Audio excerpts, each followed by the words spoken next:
Hi, everybody. You're on the next episode of Eureka Moments with eCirkle. Today, we are talking with Dr. Shilpa of Swayam Analytics. Dr. Shilpa, welcome. Thank you. Thank you, Yogesh. I'm very happy to be here with you. And of course, eCirkle. Thank you. It's lovely being here at the Infosys campus on the scenes of the Big Tech Summit here at Mysore. First of all, congratulations for being a finalist. Thank you. Thank you. It is absolutely wonderful for you to be part of eCirkle and a wonderful experience for us to help you out on your journey as well. Thank you. Let's start off by a little bit of an introduction with you. Dr. Shilpa, can you introduce yourself? Tell us about your company and what you do. Yeah. So, my name is Dr. Shilpa Datar. I'm a psychologist. I have a PhD in psychology. And the company name is Swayam Analytics Private Limited. And Swayam is a psychometric assessment platform that's built on the Indic knowledge systems. So, we have not used any tests that are from outside of India. The tests were developed by me indigenously, and they're based on the Indian knowledge systems like the Vedas, the Upanishads and all that. And that's how we built the test, and we're using that both in the area of in the educational area for providing career guidance to students and helping them understand themselves better, and with corporates for recruitment and employee development analysis. So that's what we do at Swayam. So that's great, Dr. Shilpa. I would love to hear about your story, how you got started and why Swayam. Yeah. So, in the late 90s, I have two children, and one of them was identified as being dyslexic. And at that time, there was no Google, there was no, absolutely no information. And the school wanted us to move them to a special needs school, and I refused. Because if a child gets into a special school, then they don't have access to good education or a career.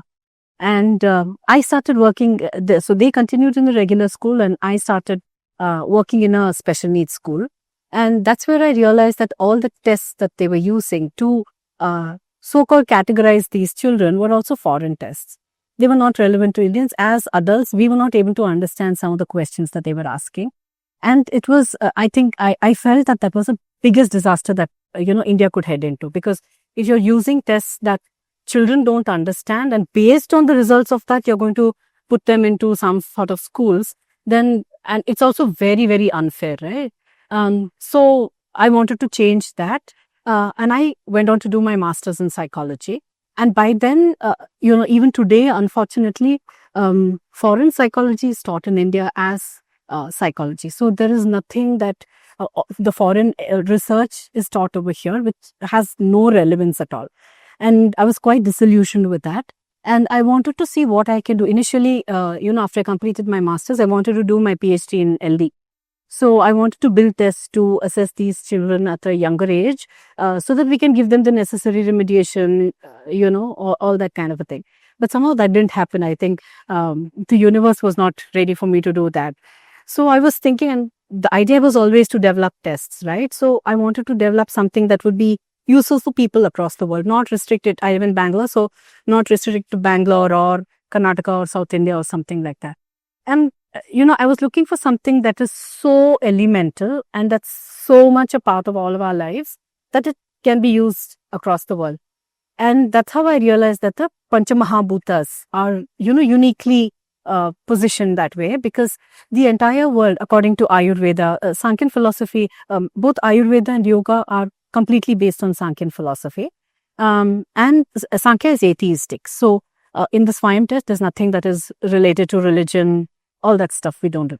So, and then that's how I realized that the Panchamahabhutas, Akasha, Vayu, Agni, Ap and Prithvi, that is ether, air, fire, water and earth, they combine with each other at the physiological level to form this human body, and composed of the Tridosha, so Vata, Pitta and Kapha.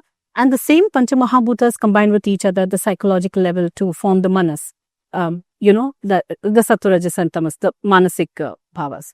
And I said that this is something that's, applicable to people across the world. In fact, Ayurveda postulates that the entire world is made up of these Panchamahabhutas. And if you look at there are plenty of astronomy-related, videos that keep coming up in all these social media sites. And when you see that, they're all talking the same thing.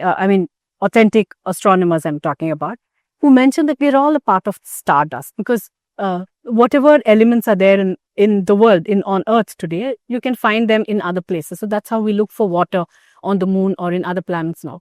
So that validated the whole thing. And I realized that that was what I wanted to do. And when I set out to do it, I didn't realize it would be so tough. It took more than 10, 12 years of research and development before which the tests were developed. And by the time I completed all this, my child graduated as a lawyer to set up their own law firm. And I felt that, and that was, personally, that was a huge boost, and I was very thrilled. Of course, I'm very proud of him as well, my son. And I said that if I can do that for one child, I can do it for 1 million others who don't have, a mother who can go and get a PhD done and support them. Somebody who needs them. Nobody has to, life shouldn't be so hard, right? So if you can make it easy for somebody else, and that's what I wanted to do. I wanted to touch 1 million lives to help them overcome whatever it is that they want to overcome and be successful. And that's the reason why Swayam. Excellent. That's very, very inspirational, Dr. Shilpa. Thank you. You mentioned that you have been working on this for a very, very long time now. Yes. You have seen a lot of highs and a lot of lows. Yeah. One more than right. Yes, but what motivates you and what keeps you going? Yeah, so it's this idea that no child should suffer, no person should suffer because if you look at adults, they are also suffering in the sense that, due to parental pressure, they do, in fact, I met quite a few here as well. They've done their medical, they've done their engineering, and then after getting the degree, they gave it to their parents and said, we're doing something else. And that's such a capital waste of resources. And, and that leads to a lot of delinquency, right? And that again leads to a societal breakdown. And that I feel is a major drawback and a major issue that really shouldn't happen to people. People should be happy, should be passionate about what they're doing because they're going to do it for about 30, 40 years in their lifetime, right? Before they retire or whatever. And I feel that that is something that we need to give back to society. And that's my motto, and that motivates me. That's a very, very interesting way to solve this problem. Talk to me about how you built your team through this span of time, and how has your team helped you out as you have developed Swayam? Yeah. So it's been very difficult to get a team that understands what we do at Swayam, because first is that people are very ambivalent towards something that is indigenously developed, right? So it doesn't matter the fact tests are being used worldwide for research, and that was another feather in our cap. But then people, when you talk about Indic knowledge systems, Indian philosophy, Indian psychology, they're, taking a back foot because they feel that that's not commercializable. Maybe commercializable is not a right word, that they can't get a job doing that. And people it's not cool, right? So people will look down on them. So that's another very big inhibitor that's been, a major inhibitor. But then what I've really done is stuck to seeing what motivates people. And if that is something that they want to work with, and that is something that they want to contribute. So if it's people who are just doing it for a job, then they're not the right fit for us.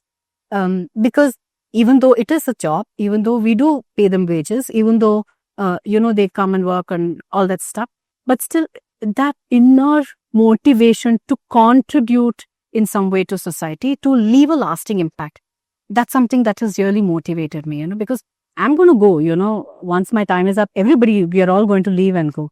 But then what is that to show that you were born, you lived, and you went? So there's a sense of purpose behind doing it. Yeah. That, and it's a sense that, a legacy that may not be a legacy, but something that I left behind, which is going to help people. So that is very, very deep rooted in my psyche. And I look for people who are like that. And I think it's also serendipity.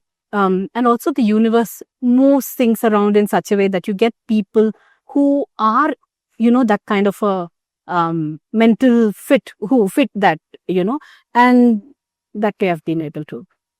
Lovely.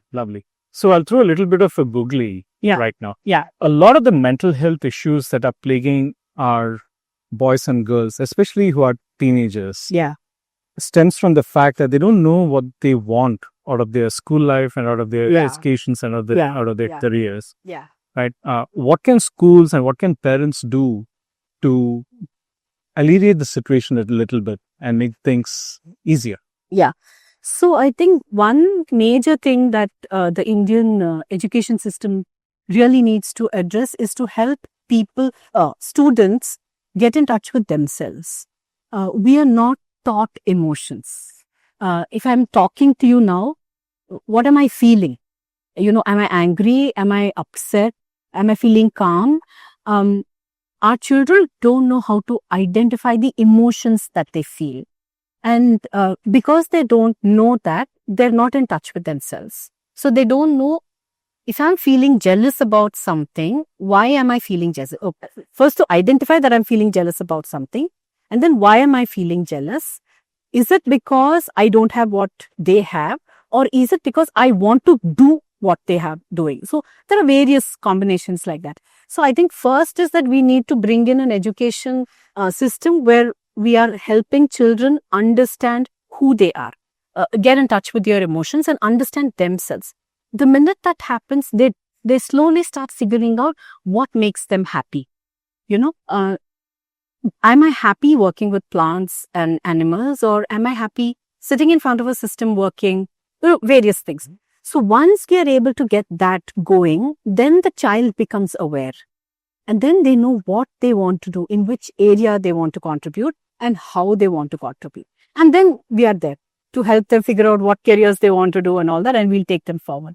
So I think the first major thing for both parents, if the school can't teach it, then at least the parents should teach the child is get in touch with your emotions, understand their feelings and why they are feeling that way. That's a very big step, and we are completely not doing it at all in India. Thank you for that insight. So as a parent, I hear what you say, and that's definitely something that I should set up with my kids. Yeah. Thank you. Switching gears just a little bit right now. You have been on this research and entrepreneurship journey for a while. Yeah. What message do you have for young folks who are thinking about entrepreneurship as a career option, or who have just stepped into an idea that they want to develop and incubate amongst themselves and grow? What words of advice do you have? Yeah, I think first is that they should figure out why they want to get into entrepreneurship. Because if it's just for the money, then that's not the right attitude. Because you'll never make money until you hit it really big. You're always figuring out how to do it. So one is that, why do you want to do it? Is it really a problem that you have faced? That is one thing. The other aspect of it is, are you an expert on that area? Because unless you have that expertise, unless you have that thorough knowledge, it's going to be very difficult for anybody to take you seriously. Now, for instance, I know nothing about, let's say, rocket science. So if I try to go and build a rocket, I'm going to fail miserably, right? So it's like that. So you need to have the knowledge about it, and then get the right kind of mentors and know people in that area, because and network with them, because that is really going to help you to figure out the ins and outs, ifs and buts and everything, and set you on a path and be ready to really work hard. 9 to 5 is just not going to happen. It's going to be really bad working hours. Yeah. Great. Thank you so much. Thank you so much for the very, very enlightening conversation. I definitely learned a lot. And thank you for sharing your Eureka moment with us. Thank you. Thank you, Yogesh. It's lovely talking to you. Feel very comfortable. Thank you.